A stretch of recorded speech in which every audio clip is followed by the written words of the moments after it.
अलग अलग धर्मों में अलग अलग समय पर बहुत ही बड़े बड़े संतों ने इस पृथ्वी पर जन्म लिया। हर धर्म में उन संतों ने अपने अपने धर्म को मानने वालों को कुछ बातें मेटाफरिक भाषा में बताई। मेटाफर का मतलब होता है अपनी बात को बेहतर तरीके से समझाने के लिए दो एग्जाम्पल्स को आपस में जोड़ देना। हिंदू धर्म में भी मेटाफर लैंग्वेज बहुत इस्तेमाल की जाती है। अब यज्ञ या हवन को ही ले लीजिए। कुछ लोग प्रतिदिन हवन किया करते हैं, तो कुछ लोग कभी कभी शुभ अवसरों पर हवन में बैठा करते हैं। हवन की जो साइंस है, हवन का जो विज्ञान है, वो किस तरफ इशारा करता है, आज इस पर दो बातें।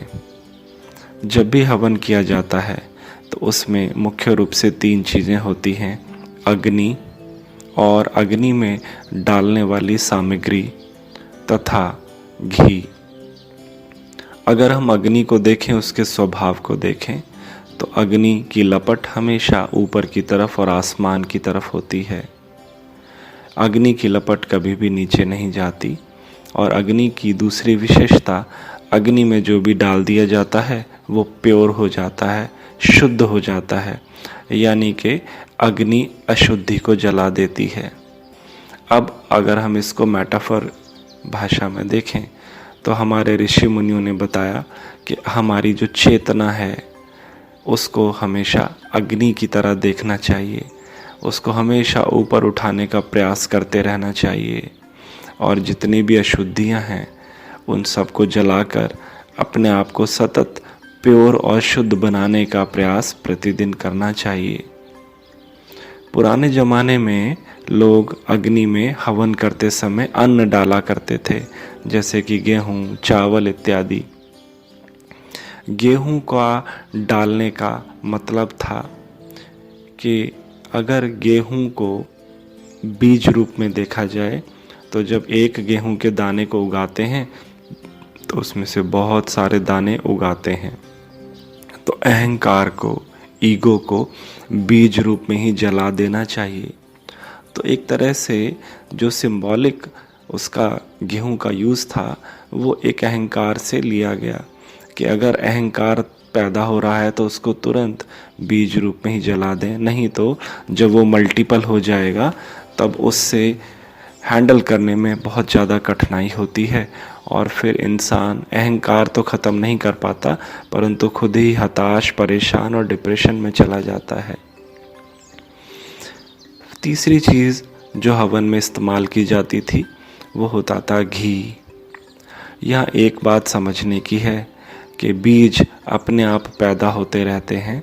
मनुष्य अगर कुछ भी ना करे तो भी पेड़ पौधे खुद ही अपने आप पैदा होते हैं और मर जाते हैं, परंतु घी पैदा अपने आप नहीं होता, उसको तो बनाना पड़ता है। कोई भी गाय, भैंस, बकरी डायरेक्ट घी नहीं देती, दूध देती है और कुछ प्रक्रियाओं के द्वारा वो घी में बदलता है। घी को संस्कृत भाषा में स्नेह का भी नाम दिया गया है। अगर हम इसको मेटाफरिक भाषा में देखें तो स्नेह का मतलब भलाई करना भी होता है, यानी कि मनुष्य को भलाई तो करनी पड़ती है, वो अपने आप नहीं होती। भलाई करने के लिए उठना पड़ता है, खड़े होना पड़ता है। तो जब घी डाला जाता है या भलाई की जाती है तो अग्नि बढ़ती है, यानी कि चेतना उन्नति की ओर जाती है।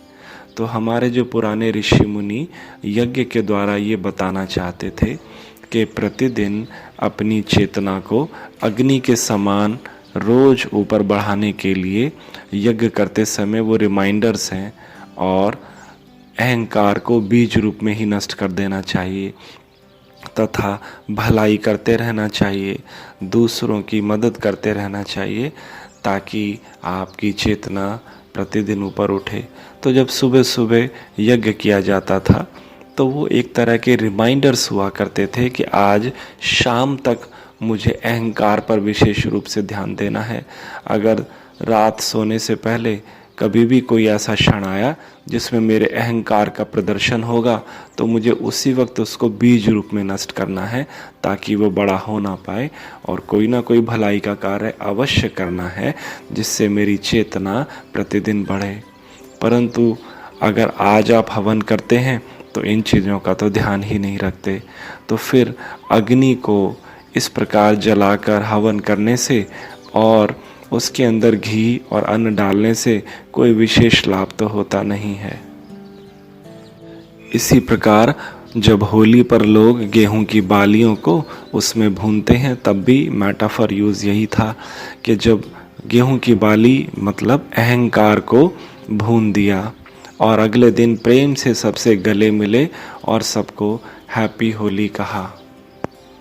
दोस्तों, अहंकार का मतलब ये भी होता है कि जो भी आप कागज़ पर लिखें, अपना नाम, अपनी क्वालिफ़िकेशंस, अपना ज्ञान, डिग्री, डिप्लोमा, धन दौलत, ये सब कुछ सूक्ष्म रूप से अहंकार माने जाते हैं।